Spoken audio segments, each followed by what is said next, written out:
And today we're going to talk about teaching our children financial lessons, what it means to be a biblical steward, something that really I would have to defer to you so much of it on, because I felt like you were the expert on that topic. You took so much time and effort to help them in that area. At the same time, it was important to both of us because we felt there was a void in our upbringing, not to condemn our parents, but we just didn't really, maybe they did, we just didn't get it. We didn't go into our, into our adulthood really knowing how to do money well. So we became pretty intentional about this topic. Well, I think one thing I tried to emphasize the most was learning to do without, and that started early, when we'd go to the grocery store or any kind of store and the children wanted something. If they begged, I never gave in. Just never. If begging, no way. Yeah, you didn't. We get asked a lot, particularly about what's age appropriate. And so people listening have children at different stages, and they may have them even adult children or grandchildren they're trying to help right now. It's not uncommon for us to get a call from somebody whose children are just financial disasters, and they don't know how to undo that. There's a great verse, I think it's 3 John 1:4, that says, "I have no greater joy than to see my children walking in the truth." And I totally agree with that. That's the heart's desire of every Christian parent. But I would add an addendum that you have no greater relief than to see them paying their own way. Yeah. And we always had a goal that one day our children would be able to take care of it themselves. Mm-hmm. And it's a great goal, because once they're out of the home and they're no longer dependent on mom and dad, there's a lot of freedom in that. Well, and when we're asked what age is appropriate, well, children are observing from early on. They're watching what you're doing with how you're paying. Credit cards. Most children probably don't even realize what money is because they just see their parents use their credit cards. But the earlier the better. I think the first lesson you established in our home was that no means no. I tried to. Yeah. Tried to delay gratification and reward their waiting. Well, delayed gratification is the key to managing money. Mm-hmm. And we wanted our children to know what that meant, and we may have overdone it. We taught them that when we said no, it meant no. There was no tree growing out in our backyard with money on it, and that there was a limitation to what we would be able to do, and that they were going to have to learn how to do money as well along this journey that we had been on. We didn't want them to repeat our mistakes. No, we didn't. And I really tried to emphasize being content with what they had.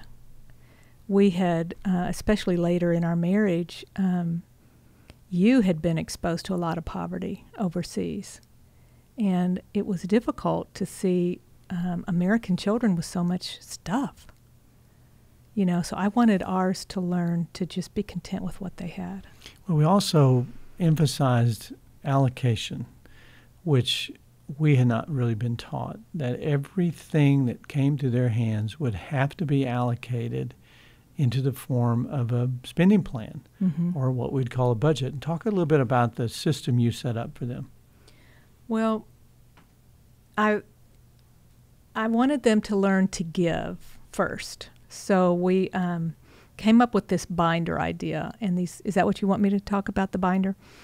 And these little pockets, the little zip pockets that you can buy at the store that kids put pencils in, or, little supplies for school.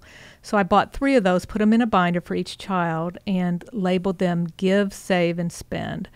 And I told them they needed to learn to give 10%. So anytime they received any money, they put 10% of it in the giving pocket, 50% in their saving pocket, and 40% for spending.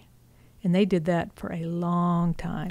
Well, and the rule was it didn't matter if Grandma gave them $100 for their birthday, it had to be allocated. Mm-hmm. And so nobody got to go out and just blow money.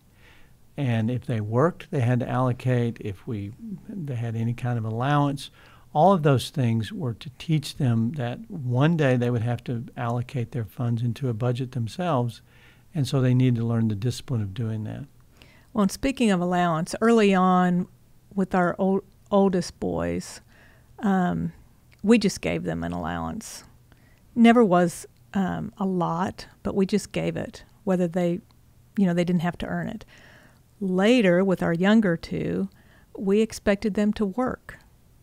Well, our rule was there are things that are common to having a home that somebody has to do, and they have to contribute. So we weren't going to pay them for things that just were necessary, like making their bed. No. You need to make your bed, whether it's my house or your house. That's just a part of living.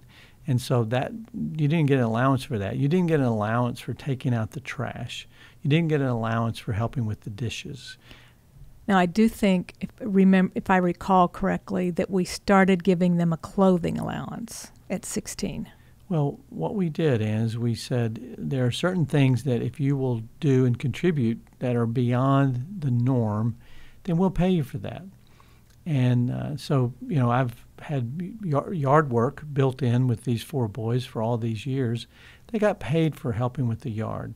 They get paid for raking with the leaves or cleaning out the garage or doing those kind of things. But it also came with responsibility that they had to also buy some of their own things with that money. Mm-hmm. It has never been a time where they could earn money and just go blow it. No. I was encouraged one year when a man told us that he never spent any money that he was given. From a young age, his parents kept every financial gift and put it in a savings account for him. And I thought, wow, how wonderful that would have been. Well, some people are frustrated with daily chores, and I know you got frustrated with that, so you created this little popsicle stick system. Mm-hmm. I can't even remember how it worked, but I remember seeing it, but tell us about that. Well, I made it and had it hanging on the refrigerator, one for each boy, and they had little pockets, and they would move, when they did a chore, they'd move the popsicle stick from the to-do pocket to the done pocket. That worked for a year or two. Well, and they didn't get their income if those things weren't done. Right. So if the popsicle sticks weren't moved over, which was visible to all of us, there was no financial reward. Right. And that's real life. I mean, you've got to work to get paid. Yeah. Besides allocation, I remember we wanted our boys to learn to work. Now, that was emphasized in our home, and I wanted it emphasized with our children, that they would one day be sort of work ready to be employed by somebody else. And so we did a lot of things to prepare them for that. I would put job wanted ads on the refrigerator. If I had something that was sort of over and above, I would see if the boys would apply for that job. Like, we did cutting trees and cutting firewood one year. The boys did that. We had a project to break up concrete. But I had to hire somebody to do it, so they had to apply for a job, which meant that they were learning to work for an outside employer. Mm-hmm. Well, and all the boys had jobs outside the home, too, when they became teenagers. I remember taking our oldest, telling him to dress up. There was a caterer within walking distance from our home, and so we went over there and talked to him about an interview, and he got hired on the spot. You also looked for internships and apprenticeships for our children. The woodworking, the guy who did woodworking. Oh, yeah, for Luke, or for Todd, that's right.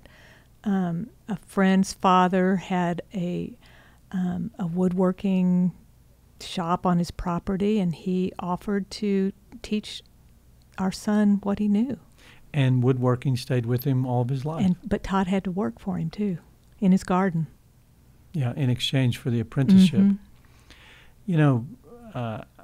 Also, I can think of a situation where sometimes I wanted the boys to work outside the home, so they weren't always under me, and I would have to go to someone that I knew and ask them if they would be interested in hiring one of my boys. And I have a friend who even went so far as to pay for the salary of their child to work under somebody else outside the home just to get the experience of having a boss. Right. I think it's very important, if it's possible, to have them work where they can gain skills that will be used in their future. Do you want to elaborate on that a little bit? Well, it's very hard today to say get them a job outside the home because the work environment can be really toxic, it can be dangerous. And so you have to teach them to work in an area where it's going to benefit them long term, what I call a resume building job, or you have to teach them to start a business and to be entrepreneurs.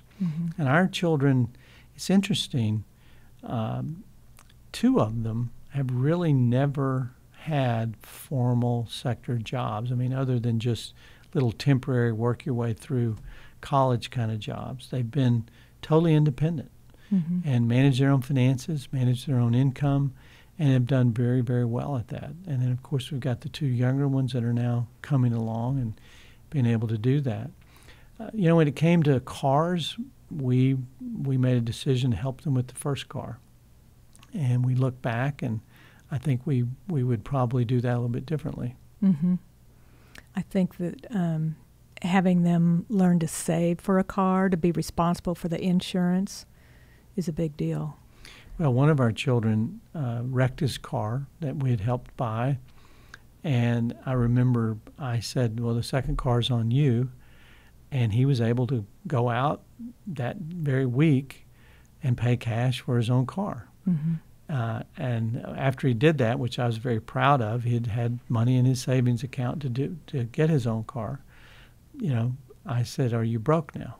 And he went back and looked in his 3-ring binder and came back and reported, absolutely not. I'm not broke. I've still got actually plenty of money. And so the system had really worked. Yeah, one thing I think that I would love to have done different, looking back, is taught them to invest, because they accumulated a lot of savings, cash. But had we taught them how to buy stock or, to learn different investing tools, it would have been great.